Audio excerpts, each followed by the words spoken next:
révolution, bien que moi je l'appelle toujours révolte, parce que ce n'est pas une véritable révolution. Et j'ai dit, on peut difficilement parler de révolution en Tunisie. Pourquoi? Parce que sur le plan, disons, conceptuel, ce qu'on a appris à l'école, c'est qu'une révolution suppose toujours deux conditions fondamentales. Il faut qu'il y ait une direction pour mener le schéma de la révolution jusqu'au bout, parce qu'il ne suffit pas de se soulever pour faire partir un pouvoir en place. Il faut trouver une alternative à ce qu'on a toujours contesté. Sinon, on crée un vide, ce qui se passe un peu maintenant en Tunisie. Je vais essayer de montrer dans quelques instants. Mais aussi, il faut nécessairement un projet de société, un projet alternatif. Et malheureusement, en Tunisie, il n'y a eu ni ceci, ni cela, ni direction, ni projet de société alternatif. Et c'est pour cela d'ailleurs qu'on a l'impression, tous les Tunisiens, à des degrés bien sûr, ressentent qu'on passe par un véritable vide, un passage à vide maintenant. La preuve, sur le plan, disons, institutionnel, sur le plan formel. La Tunisie a commencé à travailler sur le plan du point de vue économique et social, constamment, sur des plans et des décennies, des perspectives. Actuellement, en 2011, nous avons achevé le 11e plan quinquennal. Depuis 2012-2013, on navigue à vue. Il n'y a rien. Ni plan, ni politique, ni stratégie, ni rien du tout. Donc, si on voit les choses seulement sur l'angle socio-économique, c'est un vide total. Et ce n'est pas étonnant, parce que ce qu'on a vu se réaliser en Tunisie, c'est une révolte, c'est un soulèvement des mécontents de ce qui existe, mais on n'a jamais montré qu'est-ce qu'il faut avoir comme alternative. Donc, moi, lorsque j'étais proposé comme ministre de l'Emploi, je n'étais pas tout à fait convaincu par cette fonction, du point de vue institutionnel. Hein. Mais surtout, le gouvernement a été imposé par le Premier ministre de l'époque, Ranouchi. Il ne nous a même pas consultés. Et surtout, il a préservé dans le même gouvernement des personnalités qui appartiennent à l'ancien régime et qui étaient très mal vues parce qu'on dit que c'était un peu malsain sur le plan de la gestion, etc. Donc c'était une réaction pas personnelle, c'était le GTT qui nous a engagés dans cette affaire, qui a refusé de faire partie de ce gouvernement. Et nous, par discipline, on a décidé de ne pas faire partie de ce gouvernement. La seconde expérience, c'est tout à fait différent. La seconde expérience, c'est une initiative personnelle sur proposition d'un des partis qui faisait partie ou qui composait ce gouvernement, qui était Troa. C'est pour cela qu'on l'appelle la Troïka. C'était de ma faute. Je n'ai pas posé des conditions, surtout concernant les réformes urgentes et importantes à faire. Et il se trouve par hasard qu'après quelques semaines, je me suis rendu compte que moi, je perçois les choses d'une certaine façon et le reste du gouvernement, bon, disons la majorité du gouvernement, voit les choses autrement. Et donc, on était totalement divergents du point de vue politique, du point de vue réforme à organiser. Et bon, j'ai résisté pendant 7 mois, puis j'ai décidé de partir. Voilà un peu le cursus. Aujourd'hui, en 2 mots, avant justement de vous présenter avec commentaire de ces données statistiques, ce n'est pas fait pour donner des données statistiques, parce que ce sont des données qui représentent l'argument de ce que j'avance comme problématique. Mais en 2 phrases, moi je considère, et ça reste à prouver, hein, parce que c'est un début d'investigation, que le modèle de développement économique et social qu'a connu la Tunisie depuis l'indépendance, mais surtout depuis le début des années 60. La Tunisie s'est a eu son indépendance politique en 1956. On a instauré le premier plan, au vrai sens du terme, en 1962. Donc nous avons à peu près maintenant une soixantaine, un demi-siècle à peu près, un demi-siècle environ. Et à partir de ce moment, on a commencé à travailler sur la base des perspectives décennales, c'est 10 ans, et de plans quinquennaux. Et ce modèle-là a réalisé des progrès. Certes, personne ne peut justement l'infirmer.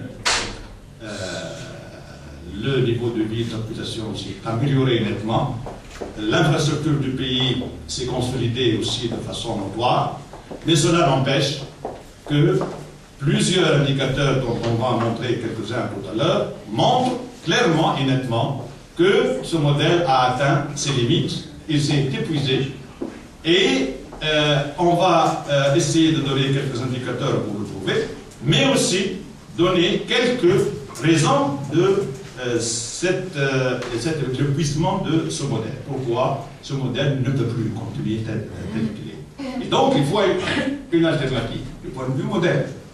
Je vais dire quelques mots comment je vois ce modèle, mais surtout, ce qui est important aujourd'hui dans le contexte actuel, quelles sont les conditions pour que ce modèle puisse voir le jour primo, mais surtout, et c'est ça le plus important, pourquoi c'est actuel ce problème aujourd'hui, quelles sont les contraintes principales qui peut-être constituent un handicap, empêchent de pouvoir transiter un modèle. Ce sont quelques mots qui relèvent le premier, la première remarque d'ordre méthodologique. Quelles sont les principales périodes qu'a connues la Tunisie du point de vue dynamique socio-économique durant les principales périodes, durant cette très longue époque qui prend fin. L'époque, on peut dire, début des années 60 jusqu'à la veille de des votes, en fait, on dit la révolution. Et c'est encore mieux comme ça, oui. D'après mes investigations, cette longue époque, qui, je répète encore une fois, qui, à mon avis, prend fin, se subdivise en 3 périodes fondamentales. La première, donc, c'est celle située entre 1962, date du premier plan, mis en place, jusqu'à 1972. Cette période-là s'est caractérisée par une accumulation du capital extensive. Ça veut dire quoi extensive? Ça veut dire pour accroître la richesse, le PIB, il faut élargir les investissements. Voilà. C'est-à-dire, par exemple, quelle est la forme inverse? La forme inverse, on peut accroître la richesse du pays, non nécessairement à travers une extension de l'accumulation, de l'investissement de capital, mais à travers, par exemple, l'amélioration de la productivité. Avec les mêmes moyens, tu peux produire plus. Malheureusement, cette période-là, et même toute l'époque, a été caractérisée en Tunisie par une accumulation extensive. C'est-à-dire, on ne peut accroître la richesse qu'à travers des masses d'investissement additionnelles. Ça veut dire quoi? On le verra ça à travers les données, que la productivité de l'économie était soit faible, soit nulle, et dans la plupart des cas, très grasse. C'est pour cela que le modèle a atteint ses limites négatives. Bon. Alors, cette première période, je répète, accumulation extensive, protégée, c'est-à-dire des droits de douane très élevés, etc. Et surtout régulée par un État, pas par le marché. C'est-à-dire que les prix, etc., sont fixés par l'État, mais non par le marché. Mais le problème, c'est que l'État, qui était le principal régulateur, était en très grande difficulté financière. Voilà un peu cette première période. La deuxième, de 73 jusqu'à 86, on a transité vers une accumulation extensive, protégée aussi, ça demeure toujours, ultra, et ça c'est un point disons, désaccord avec pas mal d'historiens et théoriciens en Tunisie. Pourquoi? Parce que pas mal d'historiens, pas mal d'économistes disent que de cette seconde période qui a débuté au début des années 70 est libérale, ça veut dire qu'on a donné l'initiative au privé. C'est absolument le contraire qui s'est passé. On n'a jamais assisté en Tunisie à une économie ultra régulée par l'État que justement cette période-là, des années 70, un peu le début des années 80. La preuve, tous les prix, quels que soient, de tous les facteurs, quels que soient, étaient fixés par l'État. Ça n'a jamais eu lieu, ça. Les salaires, même chose. Les taux d'intérêt, même chose. Etc., etc. Tout était fixé par l'État. Alors les idiots parlent justement d'économie et d'une période libérale. Oui, bon, parce que quelqu'un a lancé un terme comme ça et ça on reprend constamment des débilités. Je répète, donc accumulation extensive protégée, ultra régulée par l'État, à cette fois-ci, ce qui fait la différence avec la période antérieure, en relative aisance financière. Et d'ailleurs, c'est pour ça que cette période-là était la seule où on a assisté à la naissance de la classe moyenne en Tunisie et à une nette amélioration du pouvoir d'achat de la majorité des catégories sociales. La question, d'où vient justement cette aisance financière de l'État tunisien? Eh bien, ça vient d'un seul facteur, c'est la flambée des prix du pétrole à l'échelle mondiale. Et la Tunisie produit une quantité non négligeable par rapport à ses besoins, etc. Et bien sûr, une bonne partie de cette rente pétrolière a bénéficié aux finances publiques, donc elle a mis l'État en aide. La dernière période, ça va de 1987 jusqu'à 2011, c'est-à-dire la veille de la Révolution. Accumulation extensive. Alors cette fois-ci, la différence avec les deux autres, déprotégée. C'est-à-dire, elle a eu tendance à devenir une économie de plus en plus ouverte sur l'extérieur. Donc déprotégée avec mixte régulation, État-marché. Ça aussi, c'est contraire à l'opinion de pas mal de théoriciens et d'historiens qui disent que cette période est totalement libérale. C'est absolument faux. L'État est demeuré partiellement aussi régulateur. Voilà un peu donc l'époque entière, de 62 à 2011, c'est une accumulation à dominante expansive, plutôt protégée, plutôt, bon, à un moment il est devenu moins, un peu moins, mais la dominante était protégée, régulée plus par l'État que par le marché. Voilà un peu le modèle qui a dominé pendant la dernière décennie. Voilà un peu, hein, les caractéristiques fondamentales. La suite. Alors, deuxième remarque méthodologique, c'est les activités couvertes par la comptabilité nationale se composent de trois catégories. Alors là, parce que cette remarque est très importante aussi, qui a lien avec la façon dont la comptabilité nationale, qui est un peu mondiale, c'est pas propre à la Tunisie, hein, établit les comptes de la nation. Le problème, c'est quoi? C'est que, en fait, les activités, on parle secteur ou branche, tout dépend, en réalité, ces activités qu'on prend comme masse d'ensemble dans le même sac, hein, pour pouvoir estimer, évaluer, juger de l'efficience de l'économie. En réalité, elles se composent de trois composantes principales. Et si on n'a pas ça en tête, on ne peut pas comprendre ce qui s'est passé. Alors, quelles sont ces trois composantes? Rapidement, hein. Les activités qu'on peut appeler productives, c'est-à-dire qui créent réellement de la richesse, et inductrices, c'est-à-dire qui entraînent l'ensemble de l'économie, le reste des activités. Qu'est-ce que c'est? C'est 11 branches.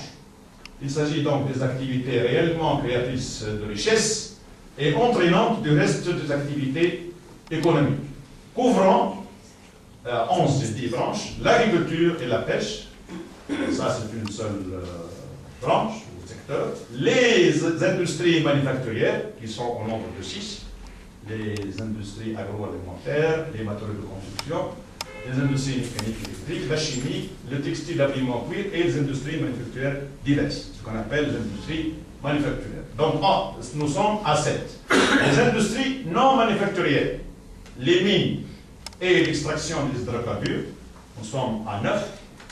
Et le bâtiment de travaux publics, nous sommes à 10. Et enfin, le tourisme, nous sommes à 11. Le second bloc, c'est des activités productives induites, pas inductrices. C'est-à-dire qu'elle est entraînée, elles ne sont pas entraînantes.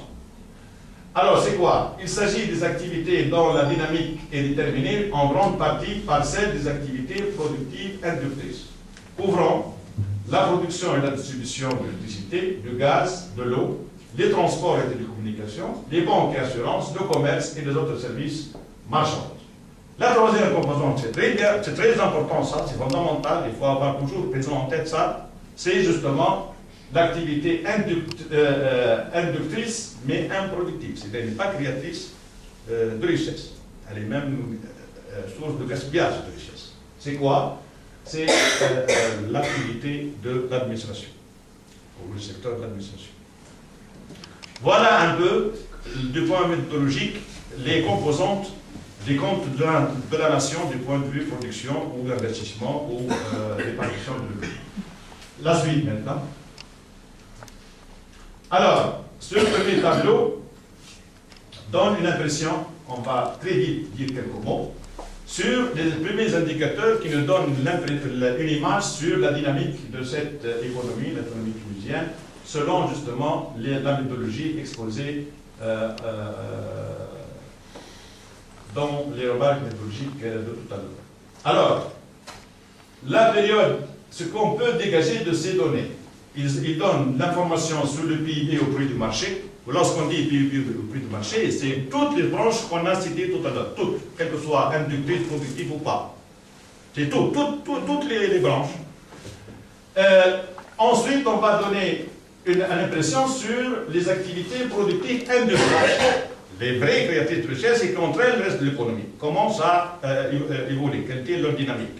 Enfin, les activités productives inductrices hors agriculture. Pourquoi hors agriculture? Parce que l'agriculture, elle influence sur le rythme de croissance de façon instable, puisque c'est une activité fortement soumise en Tunisie à la conjoncture, et surtout la conjoncture climatique. Donc c'est bien d'avoir l'ensemble des activités productives inductrices sans l'agriculture.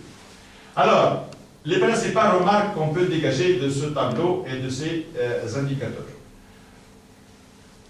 Première remarque, au cours du dernier demi-siècle, c'est l'époque, 62-2011, le rythme de croissance du PIB s'est situé à un niveau respectable d'environ 5% par an. Pourquoi on dit relativement respectable? Parce que si on le compare au niveau de croissance mondiale, le rythme de croissance de l'économie tunisienne était largement supérieur. Alors vous avez en bas le PIB mondial. Donc, par exemple, la première période, la Tunisie accuse 5,8 du PIB, de croissance du PIB, la première période, 62-72, à l'échelle mondiale 5,2, donc légèrement supérieur. Mais si on prend toute l'époque, 62-2011, la Tunisie est 4,9 en moyenne, sur toute l'époque. Le monde, 3,3. Donc, on a pas, c'est respectable. Lorsqu'on prend l'ensemble de l'époque. Le problème où se situe? Cependant, selon les périodes, ce rythme de croissance du PIB n'a cessé de se décélérer. Donc, le rythme de croissance est de plus en plus lent. La preuve, si on prend par exemple les activités productives inductrices, l'essentiel de l'économie, on est passé de 7,5 pendant la première période à 3,9 pendant la dernière période, donc presque de moitié. C'est énorme, un énorme déclin du point de vue rythme de croissance. Troisième remarque, cette tendance à la décélération apparaît encore plus manifeste au niveau des 11 activités réellement productives inductrices. Donc là où il y a les vraies sources de richesse, le déclin a été le plus manifeste. Hors agriculture, la décélération de la croissance des activités productives inductrices est devenue encore plus prononcée si on supprime l'agriculture.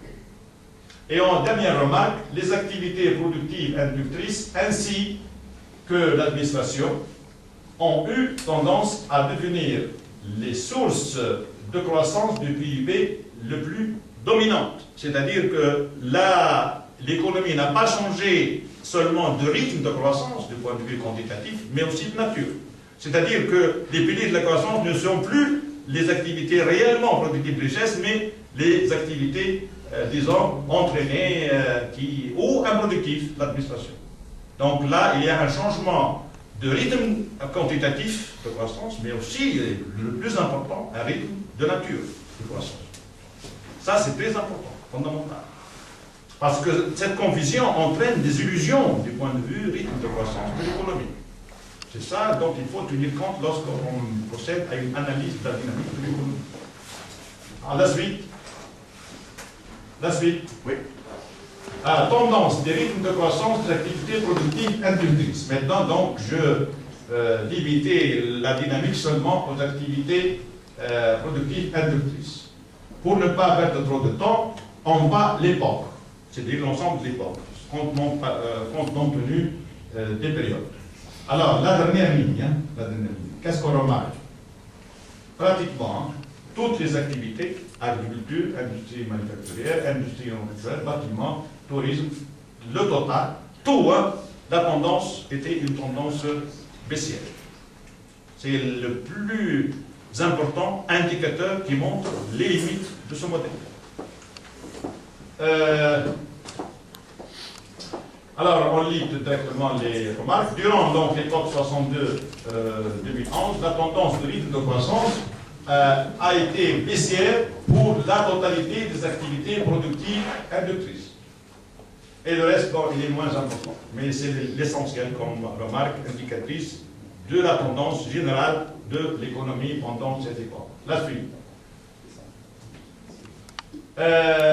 Alors, la contribution à la croissance des activités productives industrielles, c'est-à-dire chacune de ces 11 branches, quelle était leur part dans la contribution de la croissance. Alors, qu'est-ce qu'on constate si on prend l'ensemble de la période, parce que si on va prendre l'ensemble de l'époque, on n'a pas le temps pour voir les différentes périodes, mais vous pouvez revenir, on va vous distribuer ça, les données. Mais on se limite à l'époque, 2011. Les trois principales activités, c'est très important ça, et c'est un autre indicateur des limites du modèle. On a vu déjà deux. Le rythme en quantitatif, la nature des activités, et cela montre au niveau des activités productives, industrielles, créatrices de richesse. Pendant toute l'époque, les trois piliers de la dynamique de l'économie, c'est-à-dire des activités qui contribuent le plus à cette croissance, sont justement l'agriculture, le tourisme et le textile. Ça ne peut pas continuer comme ça. On va le montrer tout à l'heure un peu lorsqu'on aborde les causes. Mais on dit deux mots. L'agriculture, non seulement c'est une activité fortement soumise à la conjoncture, on ne peut pas encore mener indéfiniment une économie sur la base d'une conjoncture qu'on ne maîtrise pas du tout. Deuxièmement, on va voir que les ressources naturelles qui permettent de réaliser une croissance substantielle du point de vue agriculture se sont totalement épuisées. Il n'y a plus de réserve. Bon, surtout le sol et l'eau pour l'agriculture irriguée. On va donner tout à l'heure quelques indicateurs pour prouver ça. Les deux autres activités, le tourisme et le textile, le problème c'est quoi? Ce sont deux activités extrêmement extraverties et liées presque en totalité à la dynamique extérieure, et plus particulièrement de la dynamique de l'Europe. Or, vu l'état de l'accumulation en Europe, on ne peut plus compter indéfiniment sur justement ces deux activités quasi totalement liées à la dynamique européenne. L'essentiel, il y a d'autres remarques, etc. Il faut aller un peu vite pour ne pas... La suite. Alors, les principaux constats qu'on peut tirer de ce qui a été exposé en termes de données et d'indicateurs. Premier constat. Au cours du dernier demi-siècle, le rythme de croissance de notre économie a été relativement respectable. 4,9 par an contre 3 à l'échelle mondiale. Cependant, cette croissance a accusé une tendance constamment baissière. et ce surtout pour les activités productives inductrices.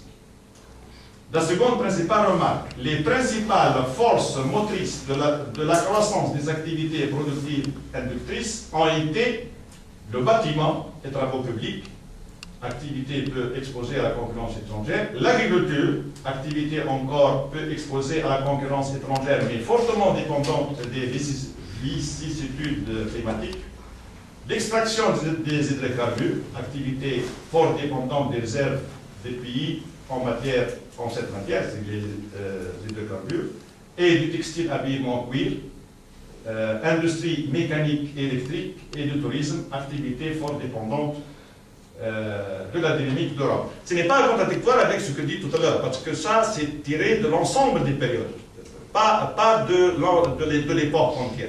Bon. La problématique, quel problème se pose aujourd'hui en Tunisie? Pourquoi le rythme de croissance de notre économie a été constamment en déclin?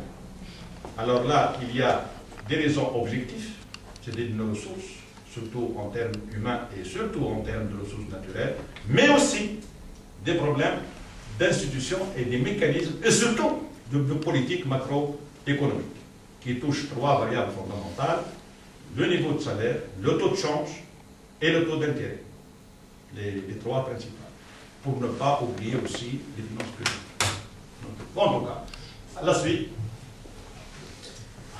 Alors, la première remarque qui explique cette tendance spéciale de la croissance du modèle, et aussi sa concentration sur des activités trop dépendantes soit de la conjoncture naturelle, soit de ce qui se passe ailleurs, surtout en Europe.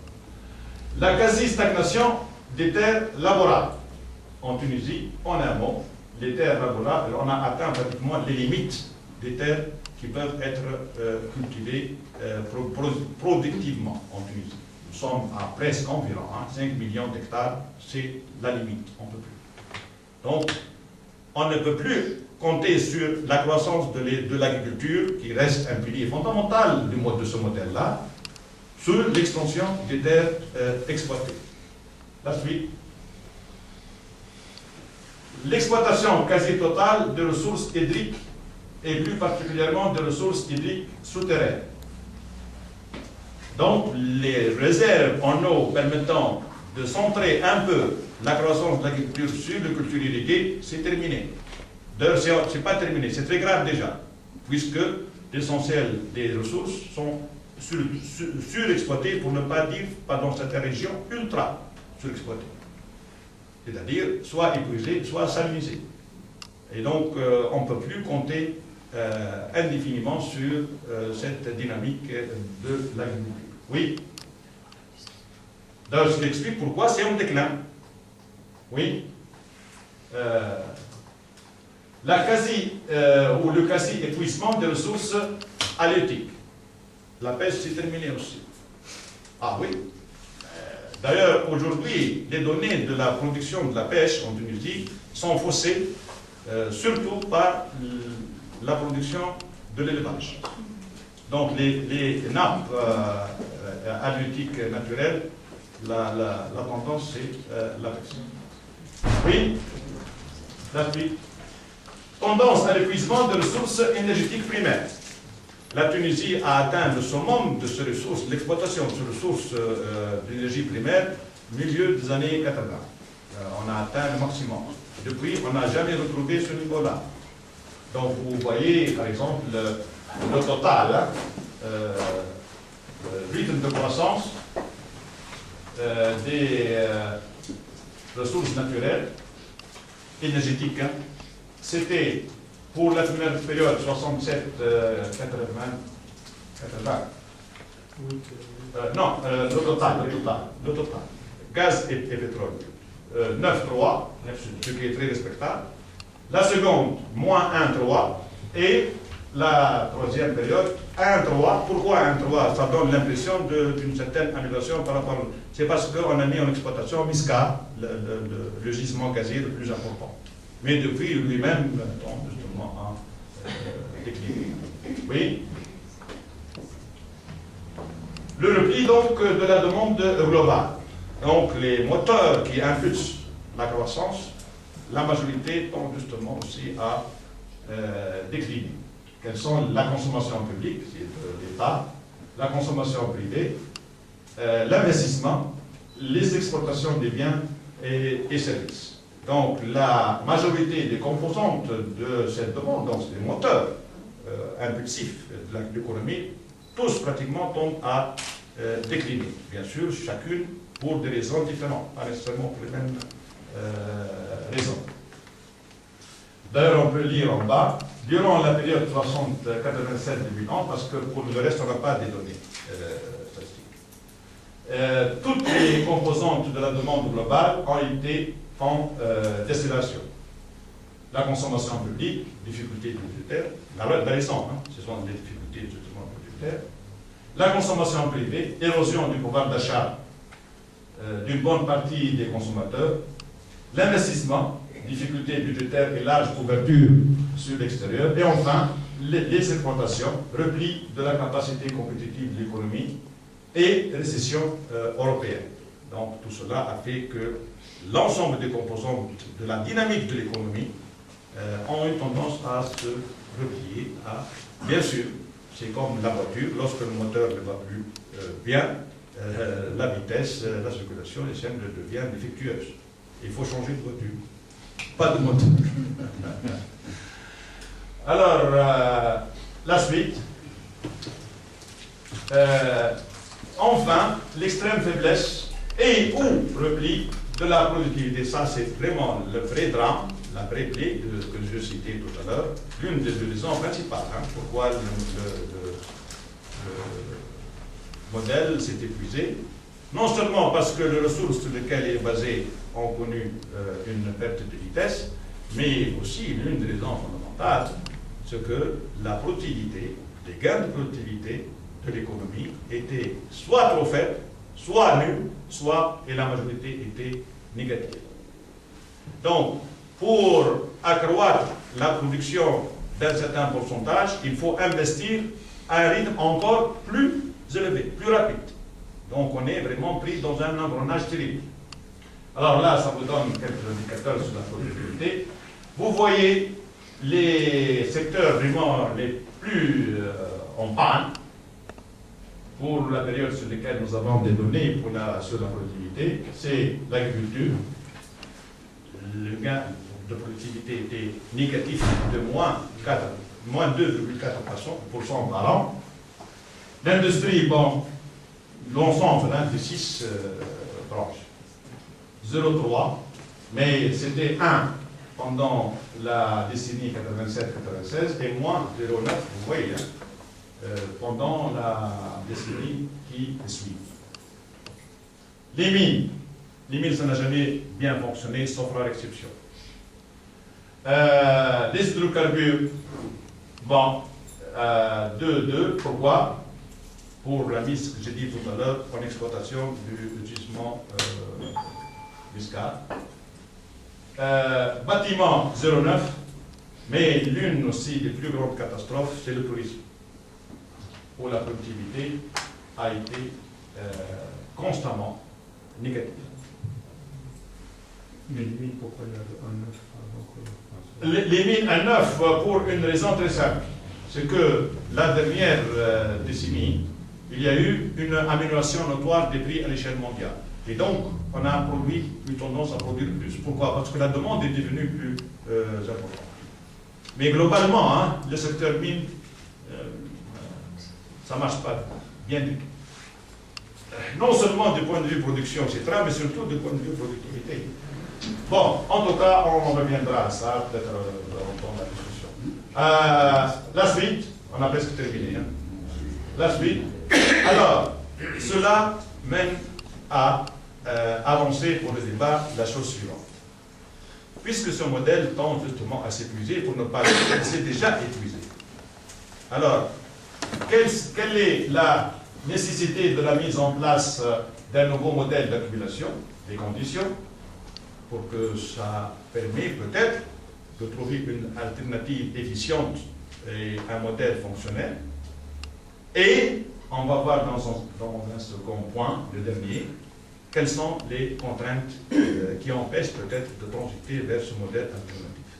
Alors, quelles sont les conditions pour pouvoir s'engager dans un nouveau modèle de développement socio-économique? La première, bien sûr, et ça c'est rejeté par la majorité des catégories sociales du pays, et surtout les syndicats, mais aussi la plupart des partis, c'est s'auto-imposer des sacrifices équitablement partagés. Pourquoi? Parce que si on va continuer sur une économie aussi boiteuse, avec un niveau de vie qui dépasse de trop loin les moyens du pays, ça va disons, détraquer encore plus. Et cela, par conséquent, impose, du moins pendant une certaine période, une certaine, disons, stabilisation de la consommation, donc des sacrifices, pour pouvoir renoncer sur de nouvelles bases d'accumulation du capital. D'autant plus qu'on a gaspillé déjà pas moins de moyens, de ressources, et justement, qui servent justement à produire mieux, donc à plus d'efficience sur le plan économique.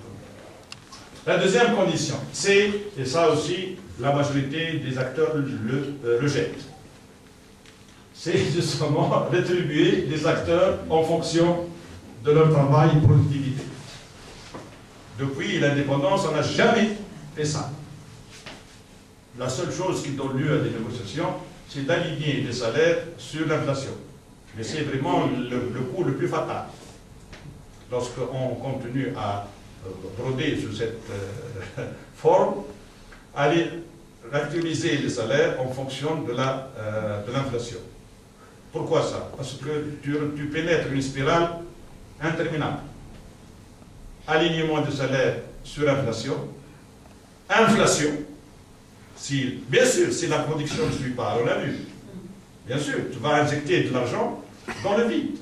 Et cela, en économie, automatiquement, ça accentue l'inflation. L'inflation plus importante, ça entraîne la dévaluation, la dépréciation du dinar.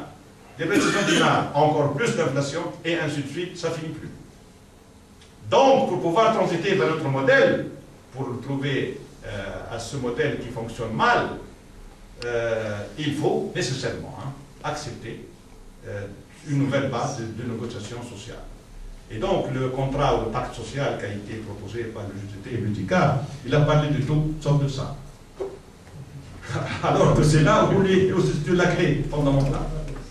Et bien sûr, parce que si tu vas t'adresser à tes adhérents pour dire attends, maintenant, plus d'amélioration de salaire sans amélioration de productivité. De quoi vous parlez? Bien sûr, pour des travailleurs qui sont pendant des décennies habitués à une mécanique salaire-prix, c'est ça, salaire-prix, c'est pas facile que se dépasse de ça, pas du tout. Or, à mon avis, c'est la condition, ou l'une des conditions fondamentales qui permet et ouvre la voie à la réussite de notre modèle de développement. Sinon, on va revenir à la même rengaine, et à la même spirale, on ne se sort pas. La troisième, c'est débarrasser la société des parasites très rapidement.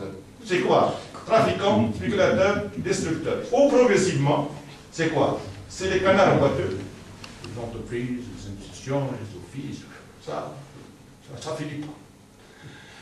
Si on va laisser l'administration. Voilà, pas seulement. Et les entreprises publiques. Mais c'est la faillite totale. Ça va, l'administration. L'administration, on n'en parle pas. Ça, c'est un peu partout dans le monde. Mais c'est les entreprises publiques. Et vraiment, une véritable catastrophe. Si on va laisser ces institutions sur la situation actuelle, jamais on ne peut accéder à notre modèle. Pourquoi? Parce que le peu de structures qui existent, il le bouffe. Pourquoi vous allez baser sur de nouvelles bases de nouveaux modèles? Impossible. Non, pas maintenant. Donc, canard boiteux, institution stérile, mécanisme perturbateur, caisse de compensation, machin. Mais maintenant, on va ajouter un autre. La dignité. Enfin, réformer radicalement le système éducatif. la matière grise est appelée. Donc, le nouveau modèle ne peut plus compter sur les ressources naturelles ou sur le simple capital d'investissement. Il faut nécessairement un nouveau modèle sur la technologie, sur la découverte, sur l'innovation, etc., etc. Et cela ne peut jamais avoir lieu sans changer radicalement le système éducatif. C'est vraiment la condition des conditions. Je termine, la dernière remarque, la suite. Nécessité de la mise en place d'un nouveau modèle d'accumulation, les handicaps. Et les handicaps, c'était ancien, mais la soi-disant révolte ou révolution a ajouté d'autres. Donc on peut être très content. On évolue. Mais bien sûr. Alors, la première, le politique, l'handicap d'ordre politique. Tissu politique excessivement segmenté, menant à un discours démagogique, chimérique. Pour pouvoir,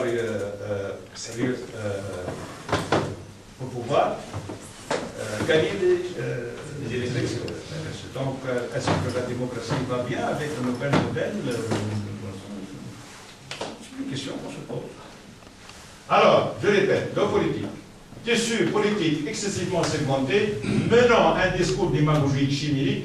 Ce discours est aussi centré exclusivement sur les droits des citoyens et nullement sur leurs devoirs. Alors, si cela n'est pas corrigé, on peut rêver d'autres modèles. Le social, surenchère stérile, inter et intra, syndicat, 2 points, minimum d'efforts et maximum d'acquis.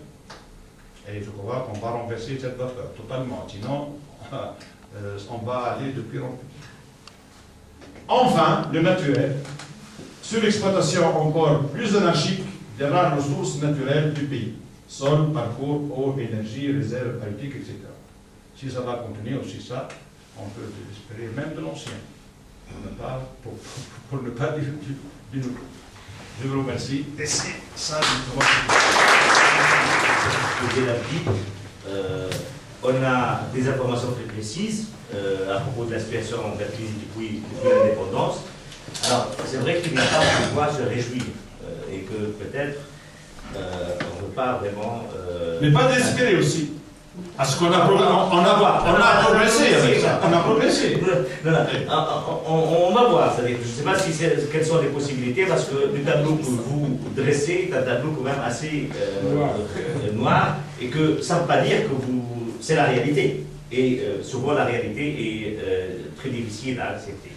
Je voudrais peut-être, avant de passer la parole à la salle, peut-être faire 2 ou 3 remarques pour apporter des précisions, tout simplement. Parce que c'est vrai qu'à partir de la deuxième période, donc à partir de 1973, 1973 jusqu'à 1986, on a toujours, moi je ne suis pas économiste, mais on a toujours, si vous voulez, insisté sur le virage, c'est le gouvernement Nuera, un peu libéral de...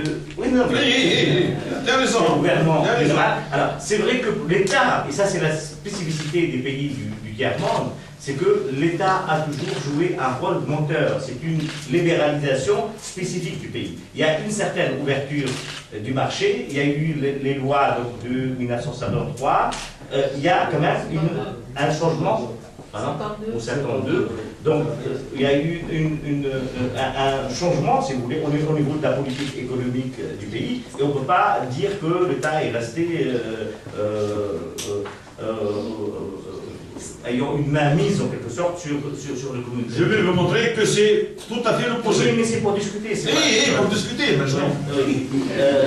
Alors, deuxième, donc l'État a toujours donc, été un État qui proposait une régulation, si vous voulez, de l'économie, et c'est quelque chose d'important. Moi, ce qui me frappe dans ce discours-là, où vous faites un tableau noir de l'économie, et là, je ne suis pas économiste, je n'ai rien à dire, et même quelques éléments pour le modèle, mais le modèle, voilà quelles sont les difficultés et les... je ne vois pas quelle est la nature de ce modèle-là. Est-ce que c'est un modèle libéral? Quel est le rôle de l'État? Quel est le rôle de l'administration à la poubelle? Enfin, c'est bien compris, j'exagère un peu comme vous, c'est-à-dire parce que c'est quelque chose qui handicape un peu l'économie.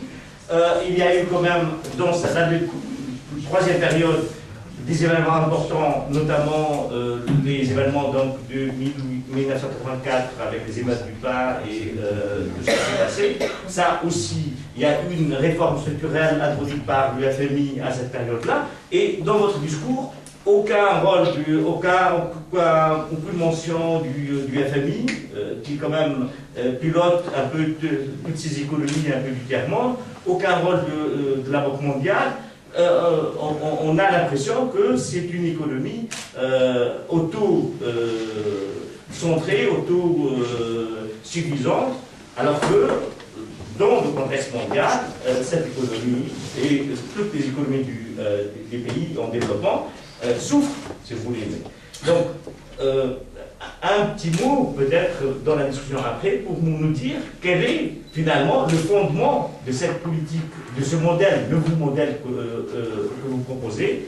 Est-ce que c'est un modèle qui suit un peu la tendance dominante maintenant de l'économie libérale, auquel cas on sait, ici en Belgique, en Europe, il y a des difficultés économiques, on essaye, il y a une récession, et on essaye un peu de régler un certain nombre de problèmes. Et surtout, on fait tout pour désengager l'État. Alors que dans nos pays, si vous voulez, on sait que l'État occupe un rôle important et on peut, si on veut, ça dépend de l'arrière-plan, si vous voulez, idéologique qu'on veut mettre en avant, on peut aussi faire contribuer l'État, faire intervenir l'État pour développer un nouveau modèle économique. Mais si j'ai bien compris, ce n'est pas peut-être l'option que vous développez. Donc voilà, ce sont quelques remarques.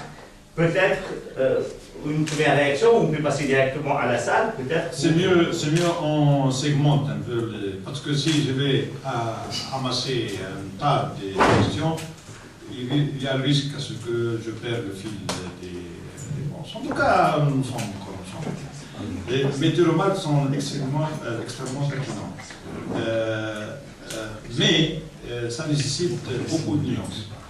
J'ai dit tout à l'heure, j'ai répété plusieurs fois que la majorité des économistes, la majorité des historiens pensent qu'en Tunisie, entre les années 60, c'est-à-dire la première sous-période, et les années 70, un peu les années 80, on est passé d'une économie ou d'un modèle d'accumulation régulier fondamentalement par l'État à un modèle libéral. C'est absolument faux. Pourquoi pas faux seulement? C'est absolument faux. Parce que si on voit les choses de plus près et on se débarrasse de ces slogans purement politiques, nous procédons et nous travaillons sur l'économie, pas sur la politique. Le libéral, du point de vue économique, ça veut dire quoi? Ça veut dire quoi, économie libérale? Ça veut dire que tous les prix de tous les facteurs sont déterminés par le marché. C'est ça le sens libéral en économie. Ça, c'est idéologiquement. Non, pas idéologie. Non. Les cas des États-Unis, c'est l'État contrôle, si vous voulez, un certain nombre de secteurs. Non. Donnons le cadre théorique d'ensemble et voyons la réalité, comment les choses se passent. Je le dis sur le plan théorique. On parle d'une économie totalement libérale si tous les facteurs sont, le débris de tous les facteurs sont déterminés par le marché. Tu sais, tellement, il faut voir l'abstrait, il faut voir la réalité. Mais on ne peut pas raisonner dans la réalité dans son ensemble, comme ça. Or, qu'est-ce qui s'est passé pendant la seconde période? Il n'y a aucun prix qui échappe à la régulation étatique. Aucun. La première fois que l'État fixe tout du point de vue prix du travail, c'est-à-dire les salaires, les prix, machin. L'État suit et détermine tout. À commencer par le SMIC jusqu'à le salaire des associations collectives ou des conventions collectives, etc. Les prix de l'argent, l'intérêt, etc. Tout est déterminé par l'État, tout. Et enfin, ce qui est le plus important, les prix des marchandises et des services, aucun service, aucune marchandise n'échappe au déterminisme des prix par l'État. On n'a jamais vu ça dans l'histoire de la Tunisie, même actuelle. Les années 60, il y a pas mal de pays de services libres. Les années après la période troisième, dominée par le pass, une bonne partie des prix sont devenus libres. Mais cette période dite libérale, tous les prix, tous, les services et les marchandises, est fixé par l'État, tout. Donc, c'est vraiment de n'importe quoi de parler d'une période libérale. De n'importe quoi. Par-ci, très comme ça. Quel modèle? Moi, j'ai dit, je n'ai pas nécessairement à dire quel modèle.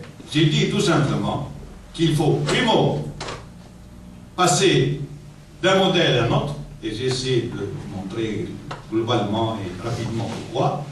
Et je peux ajouter une autre chose pour pouvoir aider tout le monde à réfléchir sur cette question-là que je considère comme fondamentale. C'est que, de toute façon, il ne faut plus compter uniquement sur les ressources du pays pour accroître la richesse et dynamiser le modèle. Ça, pourquoi? Parce que la majorité de ces ressources, c'est terminé. Deuxièmement, il ne faut plus compter sur les mécanismes de compétitivité et de facilité. Parce que jusqu'à maintenant, on a usé essentiellement des mécanismes de facilité. Qu'est-ce que c'est ces mécanismes de facilité? Pour être compétitif, par exemple, sur le marché mondial.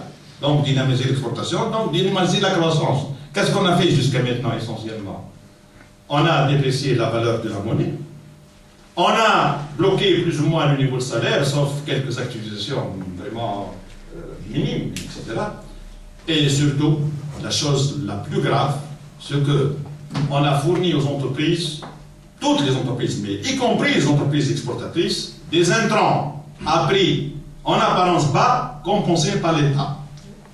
Et quelle est la difficulté et la contradiction fondamentale de ce genre d'action du point de vue mécanisme économique qui, en apparence, servent à rendre l'économie plus compétitive?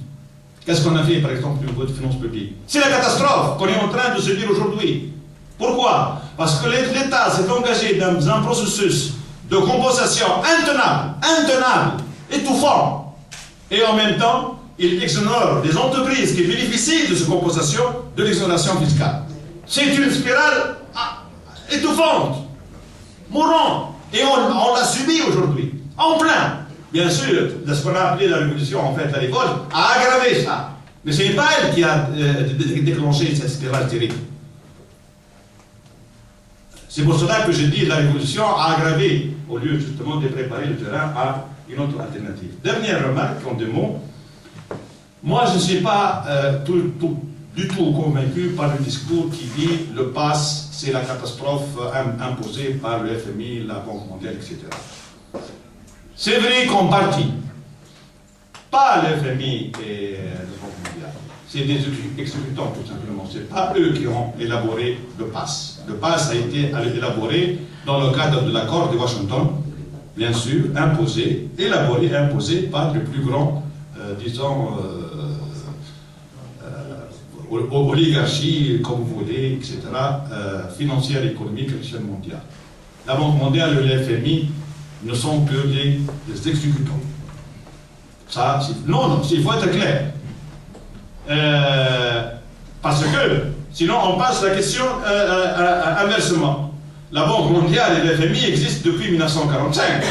Pourquoi, à partir de cette époque, ils ont imposé un pass? Pourquoi seulement en 1980? Il faut se poser la question comme ça. Oui. Parce que le modèle de ce qu'on appelle la trentaine ou la 30 glorieuse s'est épuisé, c'est terminé. Le système capitalisme mondial est à la recherche d'un nouveau modèle. Et ça, ce nouveau modèle a été élaboré dans le cadre de ce qu'on appelle l'accord de Washington. Et pour que ça fonctionne dans leur esprit, ça a été faux. Mais à l'époque, c'était ça. Il faut l'imposer à l'échelle de l'économie, à l'ensemble de l'économie mondiale. Et donc, la Tunisie fait partie de ça. Et elle a été contrainte pour justement mettre en place le pass. D'autant plus que les années 60, les années 70, elle a commis des contradictions. Moi, je n'entre pas dans tous les détails. Et qu'elle se trouve contrainte donc, de suivre notre voie, qui a pour base justement le pass. D'ailleurs, la Tunisie, entre parenthèses, et pas mal de pays du monde, n'ont pas appliqué totalement ce schéma imposé par le pass. qui est à la fois de deux pieds, c'est quoi? Libéraliser, mais ça, c'est vrai, l'économie. J'ai dit tout à l'heure, en Tunisie, on est resté mes filles, mes raisins, en partie régulé par l'État, en partie régulé par le marché. On n'a pas abordé une libération totale. Et une ouverture sur l'extérieur. Bon, c'est vrai que là, on a fait un départ plus rapide, avec surtout l'accord avec l'Union européenne. Mais ce n'est pas une ouverture sur l'ensemble de l'économie mondiale. Donc, moi, je considère que le FMI et la Banque mondiale, bien sûr, comme exécutants, ils ont essayé à impliquer, pousser tous les pays du monde dans le schéma du PAS. Mais la réaction, le comportement des pays du monde, des économies du monde, n'était pas homogène. Voilà. Pardon. Alors, d'abord, c'est Angleterre. Donc, pour commencer, je vous remercie pour votre exposé. Deux petites questions en fait. Oui. La première, c'est quelle est la source de vos chiffres concernant le PIB, l'évolution du PIB depuis 62? Pour la simple unique raison, c'est que vous avez présenté le troisième ou quatrième slide, une croissance de 4,9 sur le dernier quart, les dernières 25 années. Donc je vois un petit peu qu'il y a une petite, à mon sens, une contradiction quand on dit que le PIB était en perpétuelle décroissance depuis 62, en même temps on présente une croissance de 4,5 qui est extrêmement respectable comme croissance. La deuxième question, c'est que on a commencé sur une touche de chaos et on a terminé sur une touche de pessimisme. Pour la simple raison que les recommandations que vous avez données, en fait, ne sont pas des solutions à la crise, mais plutôt des interrogations. Parce que vous avez dit qu'il fallait partager équitablement les sacrifices, et en même temps, vous dites que c'est quelque chose qui est irréalisable. Non, je n'ai pas dit ça. C'est ce que j'ai pu comprendre. Donc, non. ok. J'ai dit qu'il y a des facteurs, des puissances qui s'opposent à ça. Mais quels sont les mécanismes? Parce qu'il n'est pas du tout évident dans une période pareille qu'une telle, disons, recommandation soit partagée, soit acceptée par tout le monde, au moment où les attentes de la population ne cessent d'augmenter. Donc il faut rester très objectif et réalisable. Donc je pense que les solutions et les recommandations qu'il faudrait afficher, c'est des actions et des recommandations qui doivent s'adapter à la situation actuelle. La situation actuelle, je pense que les actions, les recommandations que vous avez préconisées, excusez-moi du terme, mais elles sont un petit peu une illusion. Donc, voilà. Oui. Merci que je réponds. Très vite. Deux mots, c'est comme ça, parce que s'il y a trop de questions, c'est un peu triste. Non. Alors, la source des chiffres, c'est la comptabilité nationale. Et peut-être que vous n'avez pas saisi ce que je voulais dire. Ça ne veut pas dire que ce qu'on a atteint comme niveau de croissance durant les 25 dernières années, c'est mauvais. Non, j'ai dit en déclin. Et ça, c'est net et clair. La première période, on a fait du 7 et quelques. Et 7 et quelques, c'est trop loin de 4,9. Même si le 4,9 est important. Et qu'est-ce que j'ai dit, moi, au début? J'ai dit c'est respectable à comparer même au taux mondial. Mais ça n'empêche que c'est en déclin. Ce n'est pas contradictoire, ça. Ça peut être respectable, mais en déclin. Et ça, c'est... Par rapport au PIB, Oui. Le taux, c'est que ce soit le PIB dans le sens 22 ou 23 branches, que ce soit les industries productives, les activités productives, quelle que soit, la tendance est baissière, quelle que soit. Et lorsqu'on voit les 11 branches productives qui représentent les piliers de l'économie, toutes les tendances étaient baissières, quelle que soit. Même si le niveau en absolu, pas en relatif, demeure plus ou moins respectable.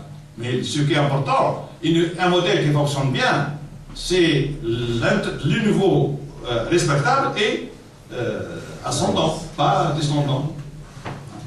La seconde remarque, on s'est très mal compris. Moi, mon rôle, ce n'est pas de satisfaire les souhaits de la population. Au contraire même, Je dois dire, aujourd'hui, si on veut aller mieux demain, il faut sacrifier aujourd'hui. Si vous dites, nous sommes en période de révolution, il faut satisfaire les aspirations, je vous dis, dans la boue, on va s'enfoncer encore plus. Et mon rôle, c'est d'attirer l'attention du peuple et des responsables de ça. Ce n'est pas de faire un discours qui répond aux aspirations d'aujourd'hui de la population. C'est ça peut-être la différence énorme entre les chefs politiques qui cherchent à gagner les élections et moi qui m'en fous des élections. Voilà. Oui. Je vais essayer de faire 2 ou 3 remarques. Une première, vous faites donc 3 périodes. Il faut savoir que les temps ont changé. Donc si l'FMI ou la Banque mondiale n'ont pas imposé c'est-à-dire la politique donc de restructuration, c'est parce que les temps ont changé. Les années 50, 60, les pays en développement sortaient de la colonisation. Et ils ont adopté, et c'est une bonne chose, ce qu'on appelle l'économie planifiée plutôt. C'est pourquoi le rôle de l'État était prédominant, parce que le secteur privé, qui était dominé par le colonisateur, est pratiquement inexistant ou bien trop faible. Donc l'État devait jouer un rôle important. Bien entendu, cela ne pouvait pas durer, et l'utilisation, le résultat, c'est que l'apparition d'une nouvelle bourgeoisie, de nouveaux capitalistes qui ont profité de régime, donc du dirigisme économique, et qui ont senti le besoin de se libérer de l'État et de travailler pour leur propre compte. C'est ce qui explique le changement de la fin des années 60 et le début des années 70. Donc l'État s'efface, ne devient plus, c'est-à-dire l'acteur devient de moins en moins l'acteur économique, mais continue à réguler, continue à imposer des prix, etc. C'est vrai, mais cède de plus en plus l'activité économique propre, c'est-à-dire que au niveau du tourisme ou au niveau de la production industrielle, ou bien les services, les cède au secteur privé naissant. Et c'est là où, c'est pourquoi on parle de cette période libérale, parce qu'on a encouragé ce qu'on appelle l'économie privée, c'est-à-dire le secteur privé, et on a, c'est-à-dire, adopté des lois, notamment pour encourager ce qu'on appelle l'économie d'exportation, comme étant le seul moyen pour pouvoir sortir du sous-développement. Je crois que c'est ce modèle-là, instauré par Nouira, qui s'essouffle actuellement. Pourquoi? Parce qu'en fait, ce secteur privé, c'est-à-dire par la corruption, est devenu un secteur plutôt c'est-à-dire une classe parasitaire qui ne fait que de la spéculation, et on abandonne de plus en plus tout ce qui est productif. Et ceci a été encouragé par la politique, et c'est là où intervient le rôle de l'FMI et la Banque mondiale, ce qu'on appelle la tendance à la privatisation.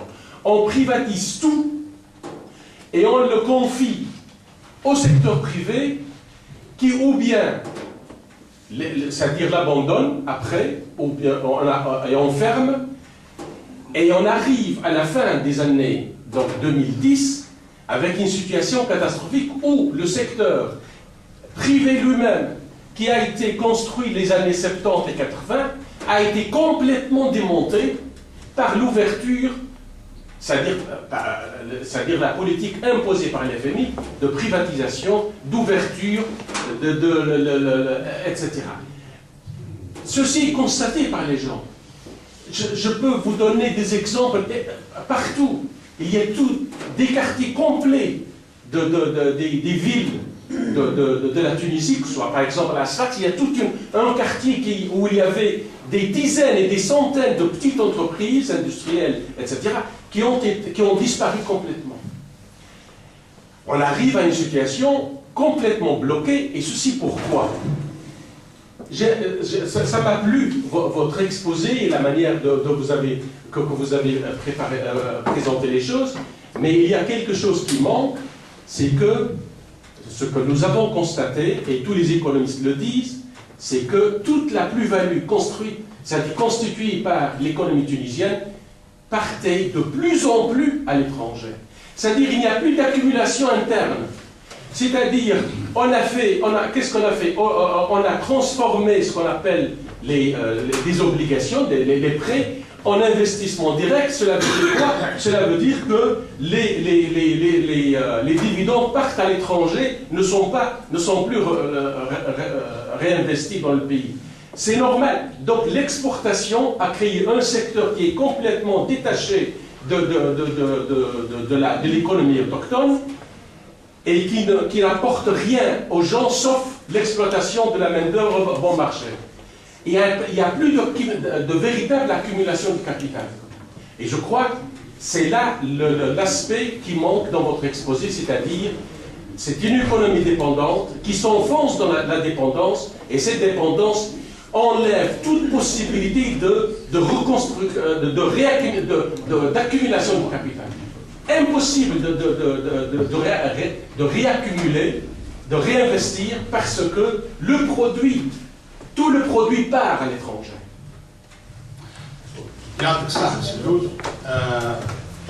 Je crois qu'on peut s'entendre sur certaines choses, mais on s'est mal compris pour d'autres. Moi, je n'ai pas ni la capacité ni le temps de faire tout ce schéma-là de façon aussi complète, aussi détaillée. Impossible. C'est la contrainte temps et la contrainte, justement, même thème, la thématique. Deuxièmement, n'oublions pas une chose, c'est que ce genre d'investigation, c'est tout à fait récent, parce que nous, en Tunisie, quel que soit le milieu, quelles que soient les spécialités, on commence à se poser des questions sur le modèle de développement il y a quelques années, pour ne pas dire parfois quelques mois. Donc on n'a pas tout fait, tout prêt pour exposer tout. Et prêt, c'est le gâteau qui... Non. Ça se développe petit à petit à travers des débats, des recherches, des efforts comme ça. C'est pas quelque chose de prêt, une pièce qu'on rejette et on... Non. Donc il y a un peu de temps. Ramni, شوية. Ramni, c'est la machine. Je n'ai pas dit que le FMI et la Banque mondiale n'ont pas imposé ou essayé d'imposer. Non, je n'ai pas dit ça. J'ai dit n'ont pas élaboré le pass. Mais ce sont eux qui sont chargés de l'imposer. C'est des exécutants. On est d'accord.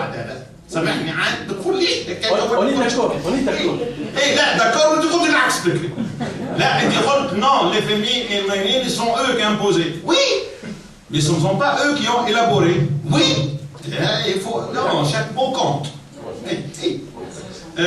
Libéral Nouira, non. Je tiens, non. C'est tout à fait le contraire.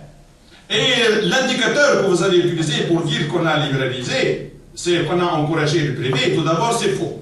On l'a encouragé et rien ne s'est passé. La preuve. Mais dans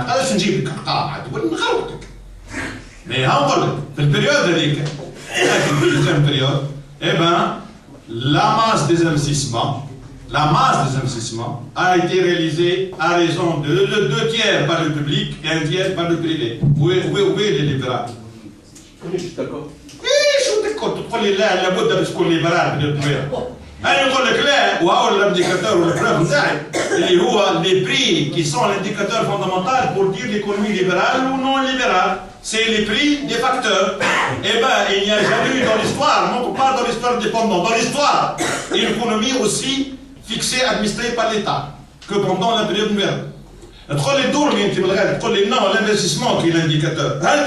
Les 2 tiers d'investissement, ce n'est pas le privé, c'est l'État. ايه يعني faut être réaliste الكلام هذا نتاع الخطابات والجرايد رد بالك منه Il se réfère un peu à l'histoire, mais à l'histoire de la dépêche. Des journaux. Des journaux. Il faut faire attention à ça. Une dernière chose. Ah, je suis tout à fait d'accord et j'ai fait allusion à ce que le modèle a engendré qu'une bonne partie de la richesse réalisée dans le pays quitte. Et j'ai donné j'ai fait signe à ça. Je n'ai pas développé totalement, mais j'ai fait signe à ça. L'un des signes qui montrent cette perte sèche continue de plus en plus grave, c'est la dépréciation du divan. C'est l'un des mécanismes qui, de façon implicite, transfère une bonne partie de la richesse vers l'extérieur. La situation de la balance commerciale, où le taux de couverture n'a jamais dépassé 70%. Jamais. Le taux de couverture des importations par les exportations. Et ça, c'est un mécanisme aussi de transfert de la richesse. Donc, j'ai fait signe à des indicateurs, je n'ai pas développé totalement, mais je suis tout à fait d'accord. Et c'est que peut-être, l'une des raisons principales qui explique pourquoi la force du modèle s'épuise, se fatigue de plus en plus. C'est tout à fait normal, comme le corps humain. S'il y a moins de cellules, moins de sang, moins de... etc., ça fonctionne mal.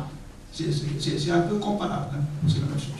Alors, oui. Alors, je voudrais quand même profiter de ma position de modérateur pour un peu, parce que vous avez bien compris qu'il aime bien les provocations. Donc je vais le provoquer un peu en lui faisant cette remarque. Parce que, si vous voulez, bon, il nous propose ici une approche économique. Et on sait qu'en sciences sociales, je veux dire, l'arrière-plan et l'orientation qu'on adopte est très importante. Donc, quand vous dites que les autres économistes ont tort, c'est parce que derrière, vous avez des présupposés épistémologiques, économiques, ce que vous voulez, qui font que vous allez aboutir à ce constat ou à ce résultat. Les sciences sociales et l'économie en particulier n'est pas une science exacte. Et quand vous avez des informations aussi radicales, aussi formelles, je trouve que c'est un peu rigide comme point de vue. On sait qu'il y a des courants économiques, il y a depuis les classiques, les néoclassiques, les libéraux, les marxistes, et ainsi de suite, et on sait que chaque discours économique qui se présente comme discours scientifique a à la fois ses faiblesses et ses points positifs. Donc, ils peuvent converger. Quand on prend la théorie keynésienne, par exemple, son apport, le rôle de l'État, ainsi de suite, on sait que derrière cela, il y a aussi un présupposé politique. Et je trouve que pour certaines prises de position de votre part, il y a une certaine rigidité qui très bien en soi, parce que avec passion, avec détermination, vous voulez nous faire montrer donc peut-être l'orientation à prendre, mais je crois que parfois il faudrait un peu nuancer les choses. Voilà. Oui, vous avez raison, ça mérite une phrase. Ouais. Oui, ce sont des points de vue, oui, mais peut-être la plus grande différence entre quelques-uns de mes collègues, c'est que lui, il a un point de vue, et tous les points de vue en sciences sociales ont un présupposé oui, mais la différence reste énorme. C'est que un point de vue, l'un basé sur des impressions et l'un basé sur des preuves objectives et réelles. Lorsque... Non. Lorsque vous me dites c'est libéral. Pourquoi? Parce qu'on a encouragé le privé. Ce n'est pas libéral parce que les données chiffrées montrent que c'est l'État qui joue encore le rôle le plus important. Voilà la différence. Un personnel a l'impression, moi sur une preuve. Et nous demeurons différents les uns des autres. Mais chacun a sa méthodologie. Moi, je ne peux pas affirmer quelque chose sur la base d'une impression. J'affirme sur une donnée objective, réelle. C'est le chiffre en économie. Voilà. Voilà. Une seule remarque et on passe à une remarque ou une question. Là, je voudrais juste deux points. Le premier point, c'est justement dans les recommandations. Dans les recommandations que vous avez données, que pensez-vous d'une réforme fiscale je je sais bien qu'à court terme, elle ne serait pas envisageable, mais elle pourrait l'être à moyen ou court terme, et éventuellement une réforme agraire. Pourquoi pas Réforme agraire. Okay. Alors la deuxième question, elle est plus philosophique. Est-ce que vous ne pensez pas qu'en Tunisie, il existe un capitalisme prédateur et spéculateur, alors que pour nous, il faudrait peut-être un capitalisme créateur de richesse? Vous avez tout à fait raison, c'était pertinent ces questions. Réforme fiscale, c'est doublement nécessaire, doublement. La première, parce que ça demeure une injustice, d'inégalité et d'injustice terrible, la fiscalité en Tunisie. Quels que soient les efforts qui ont été déjà faits. Mais ça, il y a une source d'injustice terrible. Deuxièmement, il faut renverser la vapeur. Ça ne veut pas dire qu'il ne faut plus continuer à encourager artificiellement, faussement, le système. Et j'ai donné l'exemple typique lorsqu'on donne des compensations pour justement les entreprises, à force, afin de les encourager, de les inciter à exporter, etc. Et en même temps, on les exonore d'impôts. C'est vraiment du n'importe quoi. Et ça, de toute façon, ça ne peut pas jamais continuer comme ça. Et la preuve, c'est déjà bloqué. C'est déjà. La révolte, j'ai dit, n'a fait qu'aggraver la situation. Qu'aggraver, avec des gestes vraiment populistes, démagogiques, ils ont déjà accéléré, disons, rétréci le temps pour que le système éclate. Donc, c'est absolument nécessaire, une réforme. Mais la réforme fiscale ne peut pas se faire toute seule, à l'écart. Il faut que cela se fait dans le cadre d'un nouveau modèle de création de richesse. Parce que qu'est-ce que c'est les finances publiques? C'est une redistribution de quelque chose qui s'est créé, d'une richesse qui s'est créée. Si la façon de créer la richesse ne change pas, ça devient une chimère de vouloir changer seulement la fiscalité.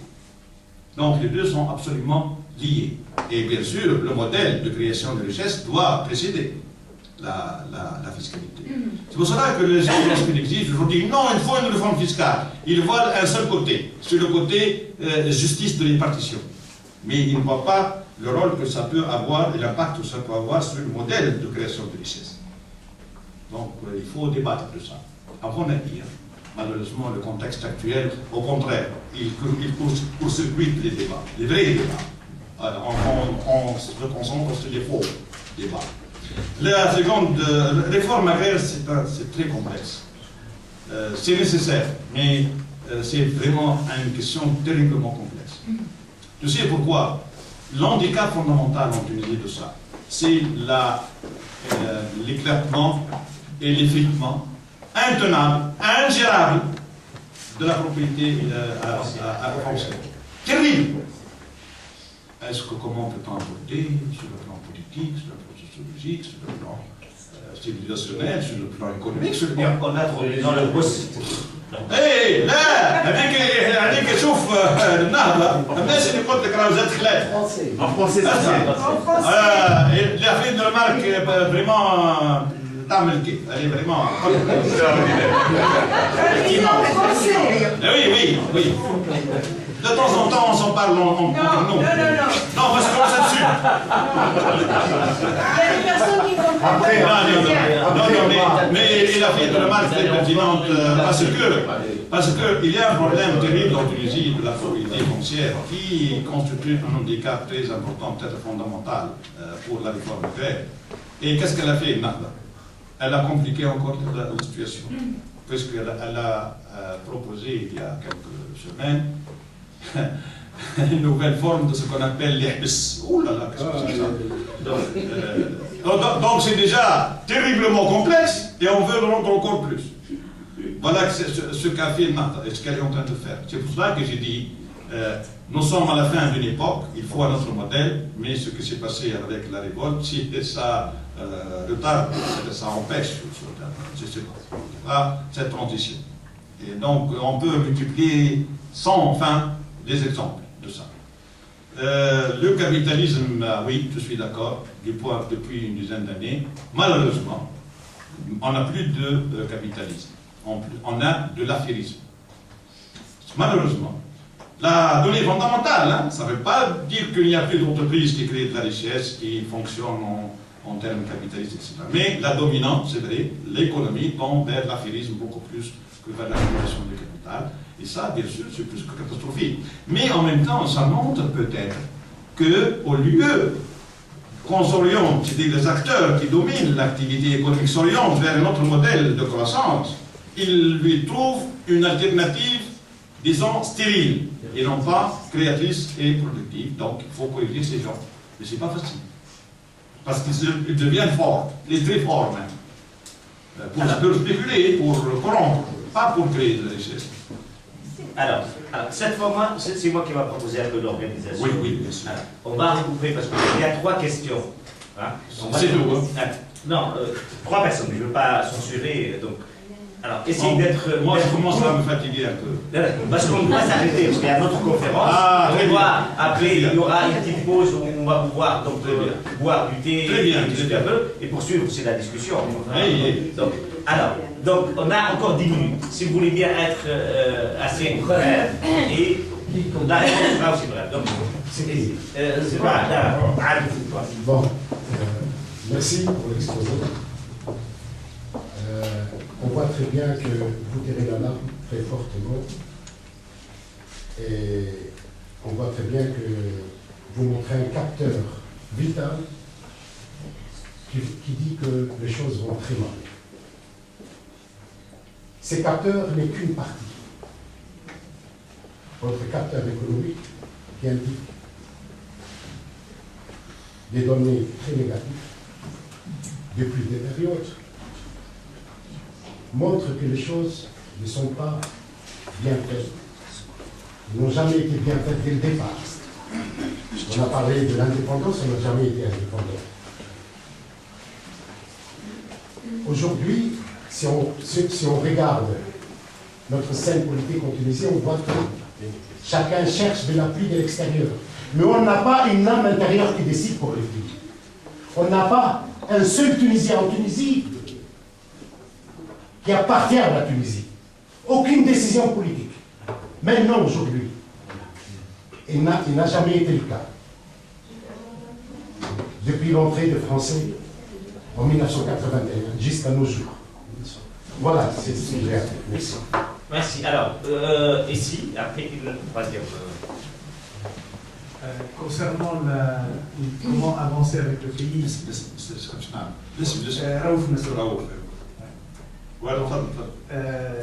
la seule solution pour sortir le pays, c'est la productivité, je suis d'accord avec vous. Et on a un manque énorme de productivité dans le pays, mais sachant l'état des gens aujourd'hui, comment ils sont, et sachant les propos électoralistes de quelques partis qui essayent maintenant de pousser à l'ignorance pour contrôler les gens, comment voulez-vous pousser ces gens à travailler plus et à être plus productifs, sachant qu'il y a d'autres personnes qui vont leur donner de l'argent et leur pousser à l'ignorance. Et c'est ça notre plus gros problème aujourd'hui, c'est qu'on est en train de reculer quelques siècles en arrière. Merci. Alors, vas-y. Une petite question. Concernant les chiffres que vous avez montrés, est-ce que vous avez une idée de la partie que vous appelez donc production inductrice par rapport au PIB, lors de grandeur de cette partie de l'économie? Et bon, quand on parle de changer la fiscalité et tout ça, moi je trouve que le plus gros problème, c'est que l'État ne sait pas encaisser la fiscalité actuelle avec les lois actuelles. Je ne crois pas qu'il y ait un taux de récupération de toutes les taxes qui est acceptable pour le moment. Alors, monsieur. Non, d'abord, ça va bien. Il est avant, oui. Bonjour, merci d'avoir exposé. Votre nom, s'il vous plaît. Certains grands politiques aujourd'hui en Tunisie proposent ou présentent l'économie islamique comme une solution miracle pour l'économie tunisienne. Et certaines ont déjà proposé quelques propositions. C'est ma mémoire est bonne depuis que vous étiez ministre de la Finance. Est-ce que vraiment en Tunisie aujourd'hui on peut gérer deux systèmes parallèles des banques par exemple Merci. Alors, une dernière question. Ah non, mais il insiste ici. Je sais. Par contre, les réponses. Par contre, il faut que je réponde en un mot. Au bout de question et réponse en un mot. Là, ça, c'est la démocratie. La tunisienne. Une petite question. Est-ce qu'on peut faire d'une économie sans l'UGTT? Et quelle est la position de l'UGTT par rapport à cette problématique? Merci. Adnan. Et d'accord, c'est Adnan. Voilà. Bon, peut-être on a encore là. On peut discuter un peu. Alors, je suis tout à fait d'accord avec vous sur la question des positions tunisiennes. Mais, le problème, c'est que il n'y a aucun Tunisien qui raisonne et pense à la Tunisie. C'est un peu, pour la Tunisie, c'est un peu excessif. Oui, parce que c'est ce que j'ai compris de votre question. Ils pensent pour la Tunisie comme entité totalement indépendante. Je crois que c'est un peu chimique. Ça n'existe plus. Et ça n'existe jamais. Dans l'économie capitaliste mondiale, il n'y a aucune économie, quelle que soit, qui est tout à fait indépendante. Et bon, c'est un point de vue. En tout cas, c'est ce que je pense. Et si on a les moyens et le temps, je peux vous donner des preuves qu'on ne peut pas vivre en autonomie et en dépendance totale dans l'économie d'aujourd'hui. Ça n'a aucun sens. En tout cas, peut-être le degré d'autonomie du point de vue décision, pas indépendance, d'autonomie. Les décisions. Et la décision, mais la décision, quelle que soit, doit obéir à certaines contraintes, à certaines lois qui régissent l'économie mondiale. On peut en parler peut-être. Productivité, je suis tout à fait d'accord. Mais vous me dites, les acteurs ne vont pas dans le même sens. Je suis tout à fait d'accord. Mais c'est notre rôle d'attirer l'attention.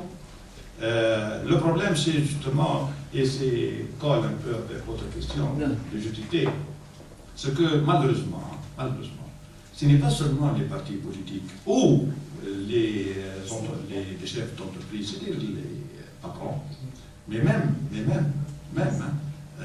le GTT qui est fait pour justement pousser dans ce sens-là, c'est elle qui constitue malheureusement un handicap très important. La preuve, c'est qu'aujourd'hui, la majorité des syndicats exigent plus de salaire et moins de travail. Et moi, je crois que c'est l'antichambre de la catastrophe. Mais c'est le but des syndicats aussi. Les syndicats poussent. Je crois que les syndicats poussent. Là, on pousse encore plus qu'avant. Oui, mais c'est normal. C'est normal. Là, c'est normal d'entrer dans la catastrophe. Là, c'est normal. C'est normal. C'est normal. Mais je te dis, c'est l'antichambre de la catastrophe. C'est clair. C'est clair. Voilà. Croire avoir plus de richesse tout en mais bien sûr, c'est-à-dire en créant moins. Ça, c'est un point de vue. Il faut voir la politique générale du pays, comment les gens se comportent, comment les gens se rémunèrent, comment est-ce que tout ça... Mais qu'est-ce que j'ai dit, moi? Oui. Tout à l'heure, qu'est-ce que j'ai dit? Mais les conditions. est un facteur régulateur. Qu'est-ce que j'ai? Mais c'est pas parce que les patrons refusent d'être plus justes, plus riches, qu'il faut pousser dans le sens inverse. C'est vraiment quelque chose d'une démission. Il faut que l'État travaille. L'État, c'est quoi? l'État عندك الحركة اسمها خير الإيطاء كيما aussi العباد هذوما اللي خلقوا الإيطاء شنو هو الكلام هذا؟ شنو هذا نوع من الكلام الزايد ما عندوش معنى الإيطاء l'État c'est la synthèse de la société les gens جاب اسمها l'État كيما l'État c'est moi ايه لا وانت ولا لا c'est moi et l'autre c'est l'autre شنو هذا l'État كلام فارغ les chiffres les chiffres pourcentage de... والله يعطيك الصحة j'ai pas pris la peine de faire ce calcul mais je pense que ça peut être moitié-moitié. Moi, Même moins. Si on est à 30%. Non, je crois que nous étions à 40%, en tout cas les chiffres qui ont augmenté. Mais bon, ça peut être un peu plus, un peu moins. Mais c'est. En tout cas, c'est pas ça qui est important. Le plus important, c'est la tendance. C'est que les non-productifs continuent à l'emporter de plus en plus sur le productif. Voilà l'important. Bon, 30%, 40%, c'est pas ça. Économie islamique. Islamique, c'est une excellente manière de fuir la réalité. Tous, nous savons que nous sommes en pleine crise et qu'il faut trouver un autre chemin pour pouvoir mieux et plus et d'une autre façon se développer. Lorsque nous sommes bloqués dans l'impasse, on trouve des retournements. L'économie islamique, modèle islamique, ça c'est une excellente manière de fuir la réalité. Comme celui qui fait un peu de drogue. Il fuit la réalité à sa manière, d'autre manière. Pourquoi? Je te donne un exemple de ces Gabaji. Gabaji. C'est tunisienne. Oui, tunisienne qui ne comprend pas l'arabe. C'est pour les autres. Non, les autres tous ils comprennent. Bon, on peut discuter après, de toute façon. Allez, un exemple. L'État, au niveau du budget, par manque de moyens de financement, qu'est-ce qu'il fait? Il fuit vers les chèques islamiques. L'Arabie, Soukouk, Soukouk islamique. On a compté pour 2013 sur 1 milliard de dinars. Des chèques, sacro chèques. Dans le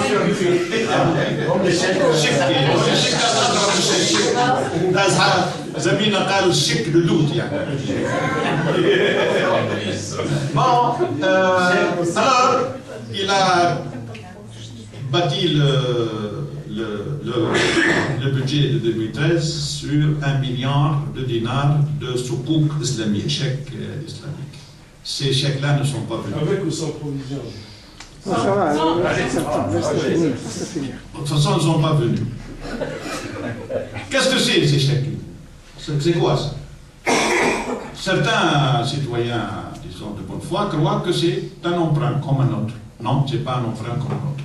Ça n'a rien à voir. C'est quelque chose vraiment de chimique, quelque chose qu'on ne peut pas imaginer qu'est-ce que c'est. Puisque l'islam interdit l'intérêt, on crée des formes d'emprunt qui rapportent non des intérêts, mais des profits, des bénéfices. Participation. Donc, qu'est-ce qu'on impose pour celui qui veut bénéficier du chèque islamique? À ce que cet argent sera investi dans des projets productifs à rentabilité financière. La question que tu poses, pour répondre à tes questions, quel est l'État aujourd'hui, pas seulement la Tunisie, peut allouer cet argent pour des projets productifs à profit? Vraiment, c'est n'importe quoi. Là, شو عليه؟ فين تحطها بالربح وياخذ؟ جيب لي حاجه تعملها الدوله التونسيه مربحه، راجل عطيني ما فيش عليها. Donne-moi un simple exemple où l'État peut allouer cet argent dans un projet productif, à profit surtout. Donne-moi un seul exemple. Après. Les autoroutes. Après, non. La chose encore incroyable, si tu n'es pas capable de rembourser, tu dois mettre en gage une entreprise publique du patrimoine tunisien. Si tu ne réussis pas à rembourser, puisque tu n'as pas trouvé des secteurs où il y a des profits, tu ne peux plus rembourser, tu dois compenser ça par une entreprise publique tunisienne. Voilà les mécanismes de l'islam qui peuvent constituer une sortie de cette crise. Alors c'est un petit exemple parmi des dizaines, des centaines. Je n'ai pas le temps de tout dire. Enfin, économie, qu'est-ce qu'il a dit? Ah, l'UGTT. Si on parle de l'UGTT, sans l'UGTT, ah oui, on ne peut sortir de cette que sans l'UGTT. Mais bien sûr, l'UGTT, je t'ai dit, au lieu aujourd'hui de renverser la vapeur, où on peut dire tous les acteurs doivent être rétribués en fonction de leur travail et de leur productivité. Qu'est-ce qu'elle fait, l'UGTT? C'est tout à fait l'inverse. L'inverse. Les syndicats du secondaire, qu'est-ce qu'ils demandent aujourd'hui? Trois demandes. Aujourd'hui, hein, à économie à zéro taux de croissance. Qu'est-ce qu'ils demandent? Augmentation du salaire, prime de fatigue, parce que ce sont le seul qui se fatigue, tout le reste se repose.